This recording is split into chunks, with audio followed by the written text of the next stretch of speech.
Olá a todos, aqui quem fala é André Perfeito e temos o prazer de receber o deputado Luiz Miranda, que é do DEM do Distrito Federal, para mais um programa Necton Convida, né? Aqui nesse espaço a gente discute com parlamentares que estão na frente da discussão de grandes temas econômicos e hoje não é diferente não. Para apresentar rapidamente o Luiz Miranda, ele é do DEM do Distrito Federal, ele é deputado de primeiro mandato, mas já está com grande eminência, né? Ele é o vice-líder de um bloco bastante amplo, né? PSL, PL, PP, PSD, MDB, PSDB, Republicanos, DEM, PROS, PTB, POD, PSC, Avante, Patriota. Esqueci alguém, deputado? Acredito que não, acho que eu acabei citando todo mundo aqui. E no que nos interessa hoje, né, justamente a discussão que a gente quer falar, né, até aqui com o deputado, é a respeito da reforma tributária. A gente está numa discussão já muito grande, o presidente da casa, o Arthur Lira, está construindo, né, uma agenda de uma reforma que tudo indica vai ser fatiada, e o deputado Luiz Miranda, ele foi o autor da reforma que é a PEC 128/2019, e ele coordena a Frente Parlamentar Mista da Reforma Tributária, que conta com 187 deputados e 39 senadores. Deputado, muitíssimo obrigado pelo tempo do senhor aqui agora. Eu queria começar com a pergunta justamente de que reforma é essa que a gente está falando, né? O que está na mesa do senhor e dos outros parlamentares e como você acha que vai ser essa reforma tributária em curso? Olá a todos. Bom, primeiramente, muito obrigado pela oportunidade. É um prazer estar aqui com você e com todos aqueles que lhe assistem. O grupo, como colocado aqui um pouquinho antes de iniciar a gravação, não é pequeno, né? São 100 mil pessoas que, de fato, interessam pelo tema, que acompanham. Será um prazer poder esclarecer e colocar tudo aqui de uma forma bem clara. É legal colocar a parte do currículo, mas para falar de reforma tributária, eu vou dar uma acrescentada. Sou presidente da Frente Parlamentar Mista da Reforma Tributária, além de autor da PEC 128 de 2019, que naquele momento eu escutei de vários colegas que ela estava muito à frente do seu tempo, fazia um fatiamento do IBS, você tem o imposto federal separado do estadual, dos municipais, né, que seria ISS e ICMS. Jamais o governo aceitaria algo parecido. E vários outros pontos que eu coloquei ali, hoje, são os pontos que são discutidos e são os pontos que são tratados. Além disso, sou membro da Comissão Especial da Reforma Tributária na Câmara, que tratava da PEC 45, bem como da Comissão Mista, também, membro titular. E sou presidente da Subcomissão de Reforma Tributária dentro da CFT, mais uma vez com o mandato renovado, exatamente por ser um estudioso do tema e um apaixonado, né? Sou apaixonado por vários motivos. Mas o motivo principal é pelo que está por vir, já respondendo sua pergunta. Se você quer realmente ter uma nação forte, fortalecida, você tem que já estar na base. Qual foi o erro dos governos passados? Dar dinheiro para a população não é solução. A solução é dar poder de compra. Isso é uma confusão, que poder de compra e dinheiro são muito parecidos. Se eu faço um assistencialismo, se eu injeto dinheiro na economia, na base, nas pessoas mais pobres, eu tenho um aumento do consumo. Eu tenho um aumento, né, proporcional aí do crescimento econômico, geração de emprego. Mas ela não é sustentável. Você não consegue dar essa manutenção por um longo prazo, por um longo período, e nem para todos aqueles que precisam. Você precisa fazer uma reforma tributária aumentando o poder de compra, reduzindo a carga tributária sobre o consumo e redistribuindo. E é bem nessa linha que hoje o entendimento não só do Congresso, mas também do governo, é de que precisamos fazer uma reforma mais ampla. O problema é quando você falava apenas de simplificação, e aí é uma confusão. O fatiamento que foi proposto pelo presidente Arthur Lira não é fatiar a 45, que era aquela discutida no momento, ou a 110 no Senado, que a comissão mista deu a entender que poderia começar por qualquer uma das duas. Então, o Aguinaldo era o relator da comissão mista, né, mas não necessariamente começaria pela 45, no qual ele era relator na Câmara. Poderia, porventura, começar no Senado. E essa discussão, primeiro, de protagonismo. A Câmara quer fazer parte desse momento histórico, que desde 88 é prometido que uma reforma tributária iria vir nos próximos anos, passaram-se 33 anos, a Câmara não quer perder esse grande momento de ter sido protagonista nesse momento. E o Senado também não. Então, primeiro, a gente tem que encontrar uma solução para isso. Segundo, que a simplificação ela funcionava muito bem naquele momento, porque é um dos grandes problemas do setor produtivo, né, e de qualquer empresário sabe disso, são as obrigações acessórias.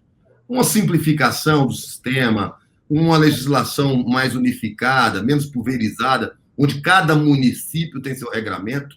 Você passa a ter um regramento único, facilitaria muito inclusive a atratividade de investidores para o Brasil, né, investimentos nas nossas empresas e empresas novas de virem para o nosso país, tendo em vista que diminuiria essa dificuldade que nós temos aí no nosso sistema complexo, manicômio tributário, como é conhecido por muitos.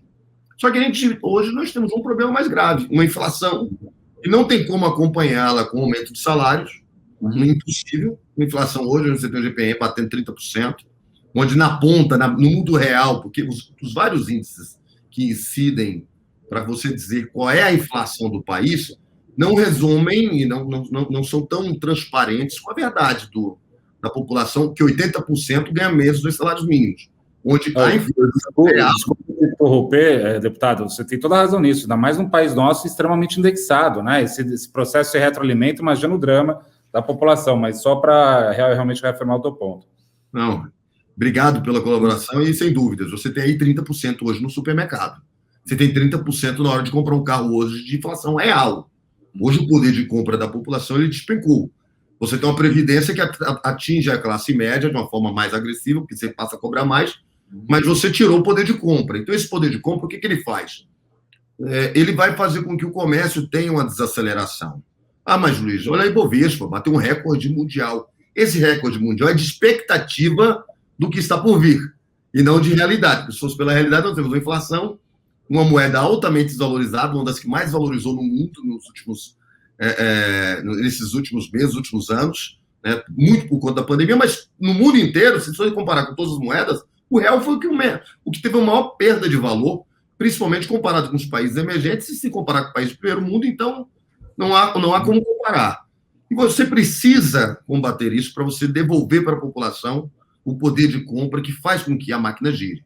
É o poder de compra que faz com que o comerciante venda mais, do que a agência de automóveis venda mais veículos e que a indústria, por consequência, venda mais e automaticamente impacte nos investimentos no país, na Bolsa de Valores e por tudo. A geração de emprego nasce disso, inclusive.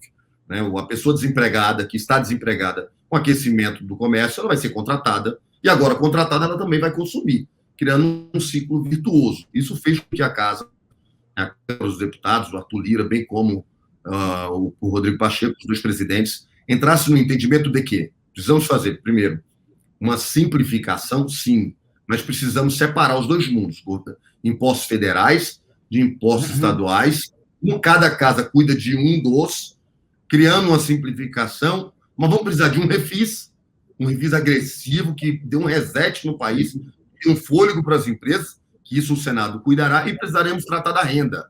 Imposto de renda pessoa jurídica e pessoa física, nesse momento será tratado e vai ser tratado pela Câmara. Então, você vai ter 4 pontos, onde uma das casas, né, ICMS e ISS, provavelmente será tratado pelo Senado, bem como o refis.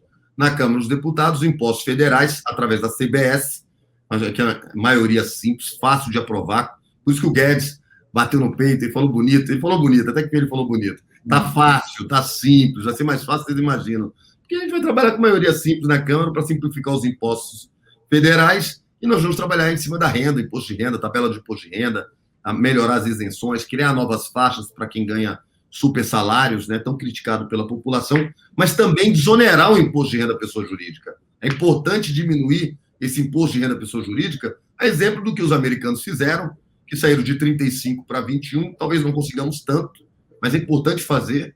E lá eles tiveram pleno emprego, algo não visto pelo próprio americano nos últimos 50 anos. Nós precisamos fazer o mesmo aqui. Então, esse entendimento é o caminho que nós devemos seguir agora, iniciando nesse mês as tratativas, no mês de junho, para julho já entrar com provavelmente debate em cima de um possível relatório e ter isso aprovado no máximo em agosto. Deputado, no teu currículo, você mesmo colocou aí, enfim, como o senhor está assim, embebido nesse debate, né? Está há muito tempo já falando isso. Tanto é que a gente até tem uma expectativa que o senhor seja nomeado relator aí na parte da Câmara. É verdade isso? Está caminhando para isso? E se sim, né, vai sair quando essa decisão colocarem o bloco na rua, por assim dizer, aqui, para a gente começar a acompanhar no detalhe? Eu tive o prazer de receber esse convite ainda na campanha do presidente Arthur Lira, que perguntou se eu poderia compor o seu grupo e ser o relator dele na reforma tributária. Eu me coloquei à disposição, e isso me foi prometido, de que seria eu o relator da reforma tributária. Naquele momento, eu até questiono sobre o que já tramitava na casa, e ele falou, o que tramita na casa era de uma realidade que hoje vivemos outra. Não tem como aprovar o que tem hoje lá. Nós vamos precisar ampliar isso, fatiar, dividir protagonismo. Nós vamos precisar aprovar uma reforma tributária. Então, no tema que compete à Câmara, principalmente sobre consumo, que é o que você entende mais, esse é o tema que eu gostaria que você fosse meu relator e estou aguardando apenas a nomeação a qualquer momento. Até porque nessa primeira fase eu sinto que o presidente teve dificuldade de construir o acordo de procedimento com as duas casas e com as lideranças.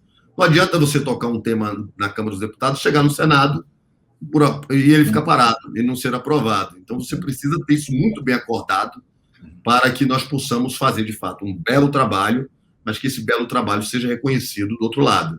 E aí, por consequência, o mesmo, a recíproca é verdadeira, todo o trabalho que o Senado fará lá também, voltado para esse tema, retornando para casa, para a Câmara dos Deputados, terá o nosso respeito e, obviamente, o apreço de aprovar o texto ali o mais próximo possível do que os senadores trabalharam. Esse é um acordo de procedimentos que vai fazer com que nós tenhamos uma reforma tributária, sim, ainda esse ano.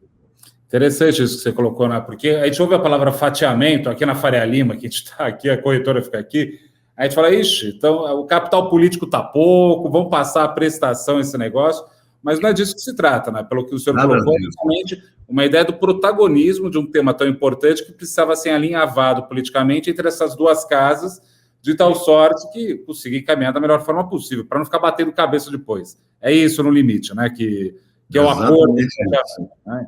Exatamente isso. O presidente Arthur Lira é extremamente habilidoso, demonstrou isso na sua própria eleição, né? Porque foi inusitada a forma que ele fez, saiu de alguém que falavam que tinha 100 e poucos votos e teve uma eleição com mais de 300 votos, exatamente por ser uma pessoa extremamente comprometida com a palavra, sua palavra empenhada, ela sempre é cumprida, então ele criou esse ambiente de que confia em mim, nosso caminho vai ser esse, faz com que o presidente Rodrigo Pacheco, que também tem a mesma linha, se sinta seguro de poder tocar qualquer acordo que ele compor com o presidente Arthur Lira, então o presidente Rodrigo Pacheco, tendo esse conforto e vice-versa, agora só faltava ajustar os detalhes para que esse fatiamento, que não tem nada de fatiamento, tem, pelo contrário, foi acrescido pontos importantes, como, por exemplo, o número de normativas e legislações que são dadas por instituições que não são, de fato, o Congresso. A exemplo da Receita Federal.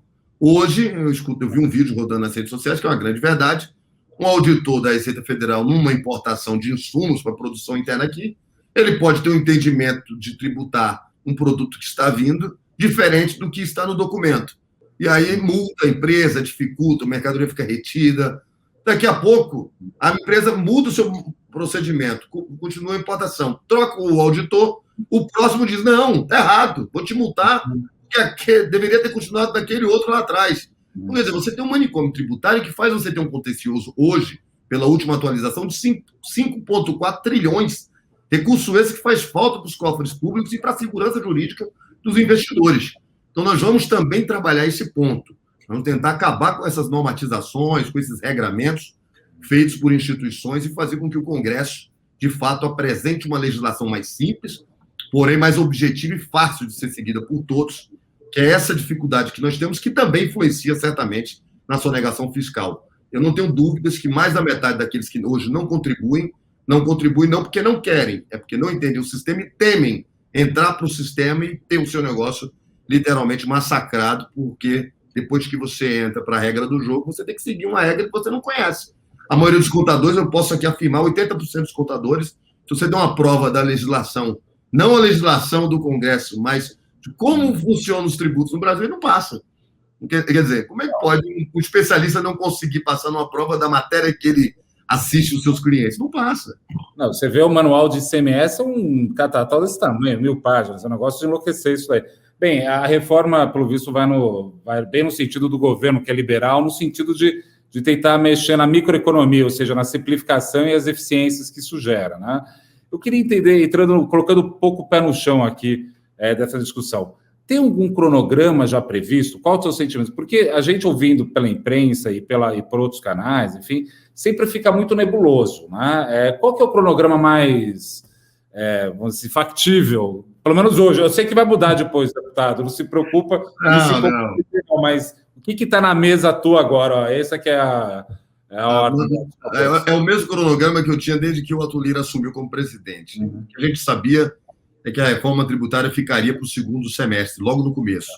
Então, junho para agosto, nós estaremos aprovando aí uma reforma tributária. Não passa disso, até pelo receio do ambiente, já se tornou um ambiente mais de eleição, mais eleitoreiro, então a parte técnica ela pode ser contaminada, sim, pelo ambiente mais politizado, em prol de uma campanha, ao invés de fazer aquilo que é melhor para o país. Então, a gente não pode deixar passar muito de agosto para não ter essa contaminação, esse clima já de campanha. Nós queremos aprová-la agora, no início do segundo semestre, que foi o compromisso lá atrás. Até então, o tempo da reforma tributária está dentro daquilo que a gente imaginava. Interessante, né? Porque essa é uma das reformas que são das mais esperadas, né? Porque isso daí pode facilitar para a gente no mercado, para a sociedade de forma geral, criar essa perspectiva de longo prazo, né? Quando você coloca a questão do poder de compra, né?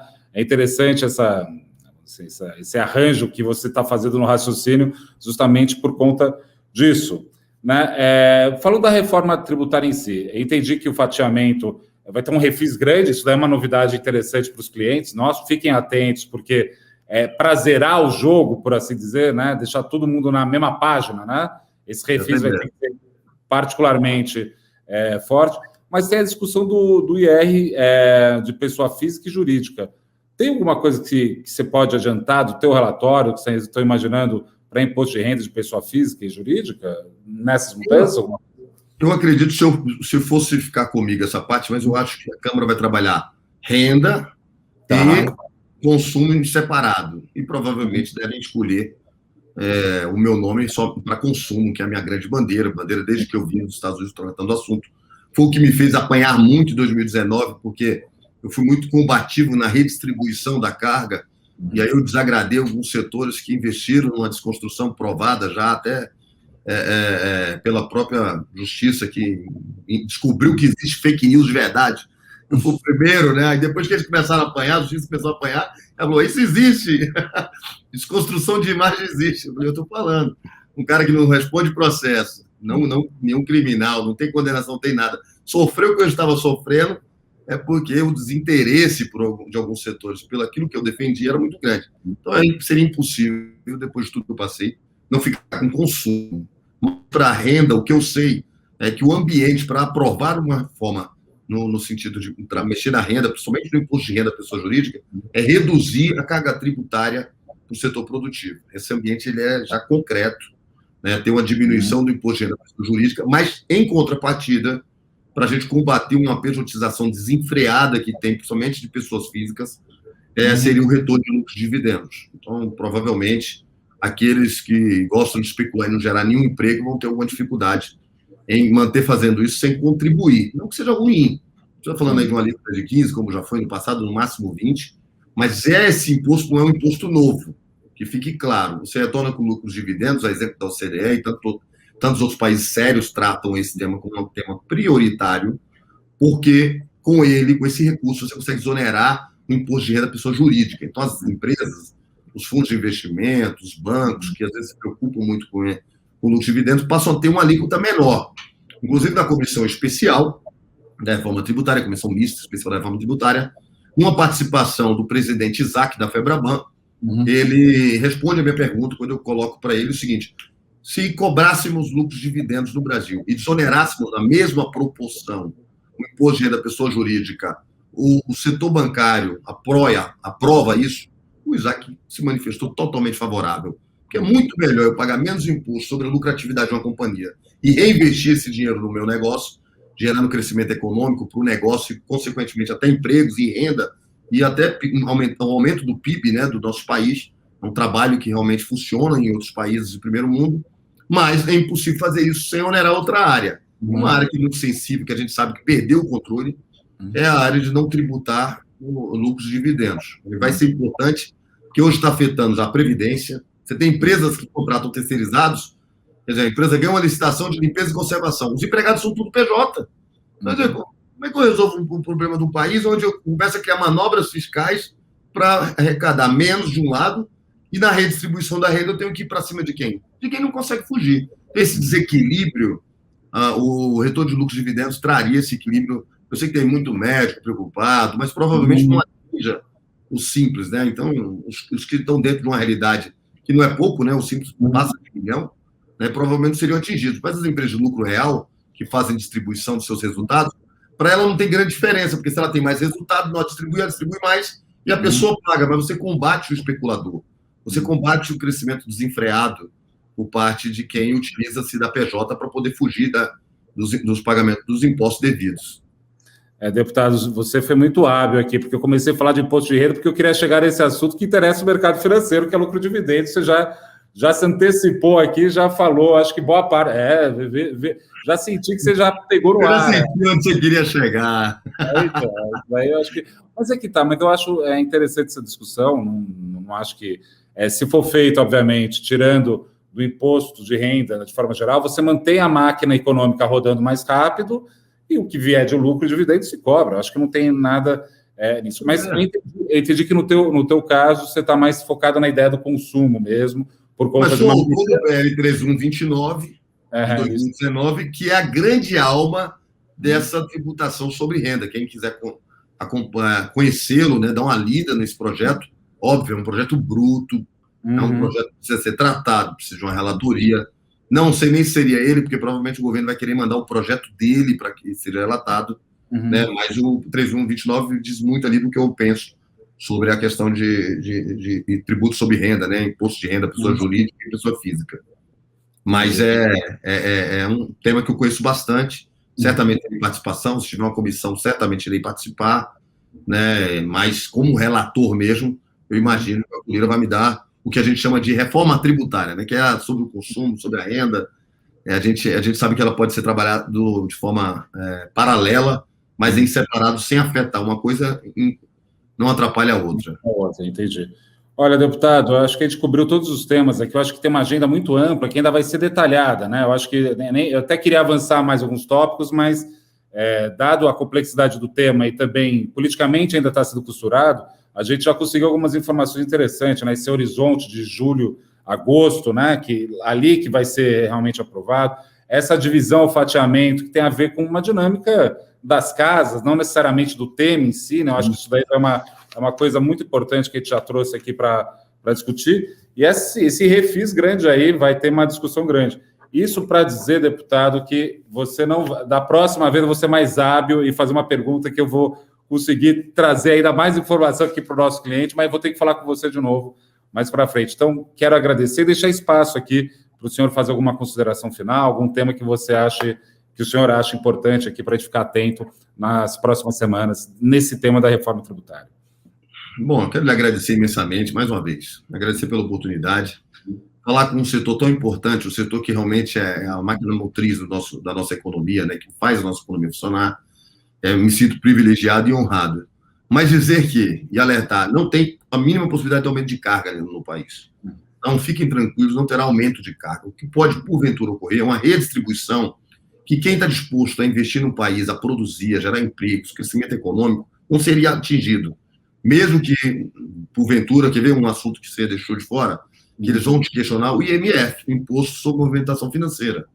Né? Então, é algo que vem sendo tratado não mais com o intuito arrecadatório. O Guedes já foi em cobrar talvez 0,10, mas sim para poder enxergar melhor esse universo digital de transações financeiras que não vão ser tributados e provavelmente vai existir uma sonegação ainda maior. Então, combater a sonegação fiscal, que hoje nós já beiramos aí meio tri, um pouco mais de meio tri, né, é algo importantíssimo para poder fortalecer a economia e certamente ajudar com que nós tenhamos menor carga sobre aqueles setores mais carentes, mais necessários, setor produtivo, né? A gente consiga fazer com que o país se torne um país mais justo, com menor desigualdade social.